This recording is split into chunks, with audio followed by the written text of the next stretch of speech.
Hi everyone, स्वागत है आप सभी का अपने परिवार जी के ट्रिक बाय दीपेश पे।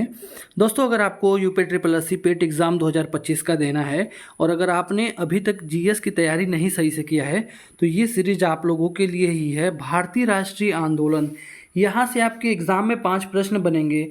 मैंने जो है टॉप 500 मोस्ट एक्सपेक्टेड क्वेश्चन कराना शुरू किया है और दोस्तों यकीन मानो कि अगर जो भी लड़का इस 500 क्वेश्चन को 2 बार कर लेगा वो 5 में से 4 क्वेश्चन लगभग उसके सही होने तय हैं। तो चलिए वीडियो को शुरू करते हैं। ये है हमारा सेट नंबर 5।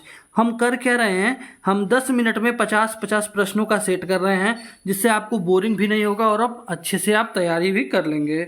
लंबा होता है तो बच्चे ज़्यादातर रिटेंशन नहीं कर पाते हैं, इसलिए हम छोटा छोटा पार्ट में तोड़ करके करते हैं।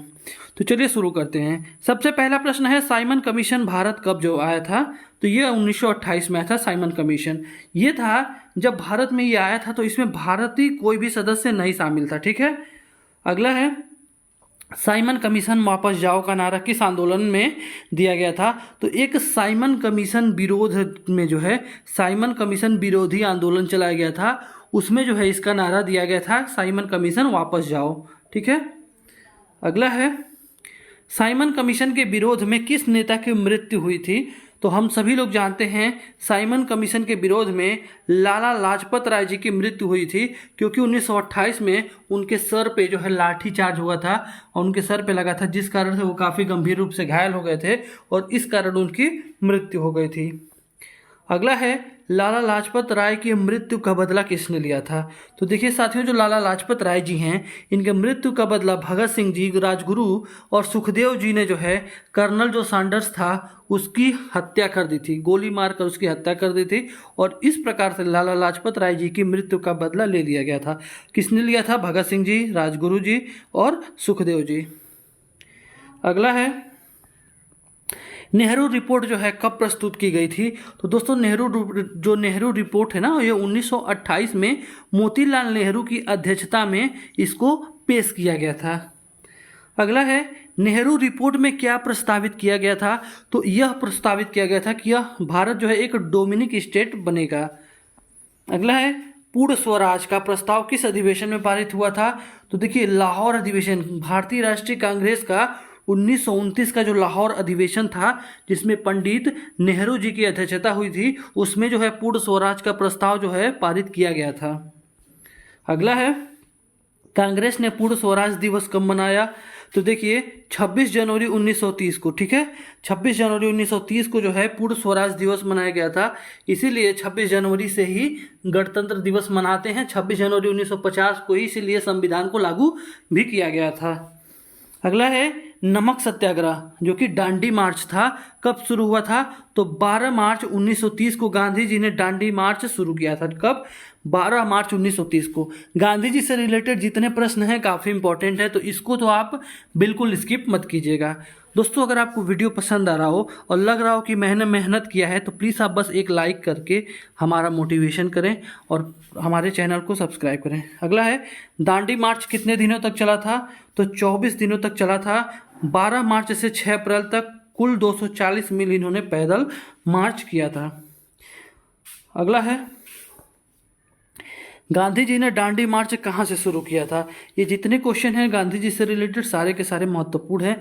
तो गांधी जी ने डांडी मार्च साबरमती आश्रम से शुरू किया था और साबरमती आश्रम है ये कहाँ पर है? अगर किसी को पता हो तो कमेंट करके आप बताइएगा। अगला है, गांधी जी ने नमक कानून का उल्लंघन कहाँ पे किया था? तो ये दांडी यात्रा के दौरान किया था। ठीक है, गांधी जी ने दांडी जाकर के समुद्र से नमक बना करके जो है कानून को तोड़ा था। अगला प्रश्न है, गांधी इरविन समझौता जो है वो कब हुआ था? तो 1931 में जो है गांधी और इरविन के बीच में समझौता हुआ था। अगला है, गांधी इरविन समझौते के अनुसार गांधी जी ने जो है वो क्या किया था? तो गांधी इरविन समझौते के अनुसार सविनय अवज्ञा आंदोलन जो है वापस ले लिए थे और लंदन जाने को सहमति दे दी थी। ठीक है, ये गोलमेज सम्मेलन जो था ना उसमें भाग लेने के लिए। अगला है, पहला गोलमेज सम्मेलन जो है कब हुआ था? तो पहला गोलमेज सम्मेलन 1930 में हुआ था। ठीक है, कब? 1930 में। कहाँ पे? लंदन में। अगला है, पहले गोलमेज सम्मेलन में कांग्रेस ने भाग क्यों नहीं लिया? क्योंकि गांधी जी की गिरफ्तारी हो गई थी, गांधी जी जेल में थे, इसलिए कांग्रेस ने जो है पहले गोलमेज सम्मेलन में भाग नहीं लिया था। अगला प्रश्न है, दूसरा गोलमेज सम्मेलन कब हुआ था? तो दूसरा गोलमेज सम्मेलन 1931 में हुआ था। इसमें गांधी जी जो है वो शामिल हुए थे। अगला है, दूसरे गोलमेज सम्मेलन में गांधी जी किस रूप में शामिल हुए थे? तो कांग्रेस प्रतिनिधि के रूप में जो है गांधी जी शामिल हुए थे, और एकमात्र ऐसे प्रतिनिधि थे कांग्रेस के जो इसमें शामिल हुए थे दूसरे गोलमेज सम्मेलन में। अगला है, तीसरे गोलमेज सम्मेलन जो है वो कब हुआ था? तो 1932 में जो है तीसरा गोलमेज सम्मेलन हुआ था, और कांग्रेस ने इसमें भी भाग नहीं लिया था, यानी कि केवल दूसरे में लिया था, पहले और तीसरे में नहीं लिया था। अगला है, गोलमेज सम्मेलनों का मुख्य उद्देश्य क्या था? तो भारत के लिए जो है वो संविधान बनाना इसका मुख्य उद्देश्य था। क्या कोई बता सकता है कि तीनों गोलमेज सम्मेलनों में किसने भाग लिया था? अगर किसी को पता है तो कमेंट कीजिएगा और आपकी तैयारी से जज जाएगी। अगला है, गांधी इरविन समझौते के तहत किसे जेल से रिहा किया गया? तो जितने भी राजनीतिक कैदी थे, ठीक है, गांधी इरविन के बीच जो समझौता हुआ था उसके अनुसार जितने भी राजनीतिक कैदी थे उनको वो सारे के सारे छोड़े गए, परंतु भगत सिंह और उनके साथियों को नहीं छोड़ा गया था। ठीक है। अगला है, भगत सिंह, राजगुरु और सुखदेव जी को फांसी कब दी गई थी? तो इनको जो है 23 मार्च 1931 को इन तीनों क्रांतिकारियों को लाहौर जेल में जो है फांसी दे दी गई थी। ठीक है। अगला है, भगत सिंह और उनके साथियों को फांसी देने के विरोध में किस शहर में बड़ा आंदोलन हुआ था? तो बॉम्बे में। अगला है, कराची अधिवेशन 1931 की अध्यक्षता किसने किया था? तो जो कराची अधिवेशन था 1931 की, सरदार वल्लभ भाई पटेल ने किया था। ठीक है। अगला प्रश्न है हमारा, कराची अधिवेशन में किस विषय पर विशेष प्रस्ताव पारित किया गया था? तो मौलिक अधिकार तथा आर्थिक नीति पर जो है विशेष प्रस्ताव पारित किया गया था। अगला प्रश्न है, गांधी जी ने द्वितीय गोलमेज सम्मेलन में किस नीति का विरोध किया था? तो पृथक निर्वाचन का। ठीक है, गांधी जी ने पृथक निर्वाचन प्रणाली का जो है विरोध किया था। अगला प्रश्न है, पूना पैक्ट जो कि 1932 में हुआ था, किसके किसके बीच में हुआ था? तो पूना पैक्ट जो था ना, वो गांधी जी और भीमराव अंबेडकर जी के बीच में हुआ था। अगला है, पूना पैक्ट किस विषय से संबंधित था? तो पृथक निर्वाचन से संबंधित था। ठीक है, यह समझौता जो है दलितों को पृथक निर्वाचन देने की जगह आरक्षित सीटें देने का था। अगला है, पूना पैक्ट कब हुआ था? तो 24 सितंबर 1932 को जो है पूना पैक्ट हुआ था। कब? 24 सितंबर 1932 को। अगला है, पूना पैक्ट के समय गांधी जी कहाँ कैद थे? तो जब पूना पैक्ट हुआ था तो उस समय गांधी जी जो है यरवदा जेल में बंद थे। ठीक है, वहीं पर कैद थे, और पूना पैक्ट जो है यरवदा जेल में ही गांधी जी की अनशन के दौरान हुआ था। अगला है, सविनय अवज्ञा आंदोलन जो है कब स्थगित किया गया था? तो जो सविनय अवज्ञा आंदोलन है ये 1931 में जो है गांधी और इरविन थे उनके बीच समझौता हुआ, इसके बाद स्थगित कर दिया गया था। अगला है, सविनय अवज्ञा आंदोलन को अंततः कब वापस लिया गया था? तो 1934 में जो है इसको वापस ले लिया गया था। ठीक है, इस आंदोलन को पूरी तरीके से समाप्त कर दिया गया था। अगला है, गांधी जी का सबसे सफल आंदोलन किसे कहा जाता है? तो दोस्तों, गांधी जी का जो सबसे सफल आंदोलन था वो था सविनय अवज्ञा आंदोलन। ठीक है, सविनय अवज्ञा आंदोलन जो था इनका सबसे सफल आंदोलन माना जाता है। अगला है, और इस आंदोलन में जो है किसानों, मजदूरों और महिलाओं की जो है व्यापक भागीदारी थी। किसमें? सविनय अवज्ञा आंदोलन में। अगला है, भारत में संविधान निर्माण की प्रक्रिया किस घटना के बाद शुरू हुई थी? तो गोलमेज सम्मेलन के बाद से। ठीक है। अगला है, कांग्रेस ने 1934 में चुनाव लड़ने का निर्णय किस कारण लिया था? सविनय अवज्ञा आंदोलन की वापसी के लिए। ठीक है, सविनय अवज्ञा आंदोलन की वापसी के लिए जो है 1934 में चुनाव लड़ने का निर्णय किया गया था। अगला है, भारतीय राष्ट्रीय कांग्रेस की स्थापना से लेकर 1935 तक जो है कितने जो है अधिवेशन हुए थे? तो देखिए, भारतीय राष्ट्रीय कांग्रेस की स्थापना 1885 में हुआ था, A.O. ह्यूम ने किया था, और 1935 तक कुल मिलाकर के 50 अधिवेशन कांग्रेस के हुए थे। कितने? 50 अधिवेशन। अगला है, सविनय अवज्ञा आंदोलन में किस महिला नेता ने सक्रिय भूमिका निभाई थी? तो सरोजनी नायडू थी। ठीक है, दांडी मार्च के दौरान भी गांधी जी की गिरफ्तारी के बाद सरोजनी नायडू ने ही नेतृत्व किया था। अगला है, नमक आंदोलन में किन प्रांतों की जनता ने बढ़ चढ़कर हिस्सा लिया था? तो गुजरात और महाराष्ट्र के लोग जो थे, वो गुजरात और महाराष्ट्र के लोग ये नमक आंदोलन में बढ़ चढ़ के हिस्सा लिए थे। अगला है सविनय अवज्ञा आंदोलन भारत के स्वतंत्रता संग्राम का टर्निंग पॉइंट था। यह कथन किस इतिहासकार का है? तो ताराचंद का है। ठीक है।